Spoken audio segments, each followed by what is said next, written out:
மருமகளில் தமிழ்ச்செல்வி ஒரு வழியாக ஐஸ்வர்யாவை காப்பாற்றிடுறாங்க. அதுக்காக ஐஸ்வர்யா குடும்பத்தில் இருக்கவங்க எல்லாரும் தமிழ்ச்செல்வி கிட்ட தேங்க்ஸ் சொல்லியிருக்கிறாங்க.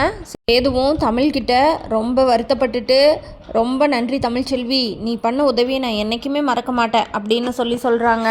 ஐஸ்வர்யாவும் தமிழ்ச்செல்வி கிட்ட மன்னிப்பு கேட்டுக்கிறாங்க. எனக்கு என்னை நீ காப்பாற்றினதுக்கு ரொம்ப தேங்க்ஸ் அப்படின்னு சொல்கிறாங்க. இதை கேட்ட தமிழ், நீ என் குழந்தைய காப்பாற்றினங்காட்டி தானே உனக்கு இப்படி ஆச்சு, நியாயப்படி நான் தான் உனக்கு தேங்க்ஸ் சொல்லணும் அப்படின்னு சொல்கிறாங்க தமிழ்ச்செல்வி. இதை கேட்ட ஐஸ்வர்யா, இல்லை நான் உன் வாழ்க்கையவே பறிச்சிருக்கேன் உன்கிட்ட இருந்தாலும் நீ என்னை உயிரை காப்பாற்றிருக்க அப்படின்னு சொல்கிறாங்க. அதுக்கு தமிழ்ச்செல்வி எதுவுமே பேசாமல் அமைதியாக இருக்கிறாங்க. இதை கேட்ட சேது சங்கடப்பட்டு நிற்கிறாரு அந்த இடத்துல. சரியா, இனிமேல் நம்ம சேது மாமா வாழ்க்கையில் இருக்கிறது ரொம்ப தப்பு. குழந்தைங்க 2 பேர்த்தையும் அவங்கக்கிட்டேயே விட்டுட்டு தமிழையும் சேதுவையும் சேர்த்து வச்சுட்டு நம்ம கிளம்பிடலாம் அப்படின்னு முடிவெடுத்து அங்கேருந்து கிளம்பிடுறாங்க ஐஸ்வர்யா.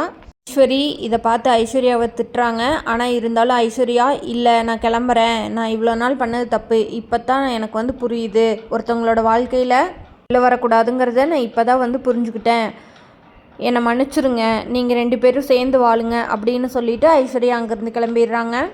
சொன்ன மாதிரி சேதுவும் தமிழ்ச்செல்வியும் சேர்ந்து வாழ்வாங்களான்னு தெரிஞ்சுக்க நம்ம சேனலை மறக்காமல் லைக், ஷேர் அண்ட் சப்ஸ்கிரைப் பண்ணிக்கோங்க.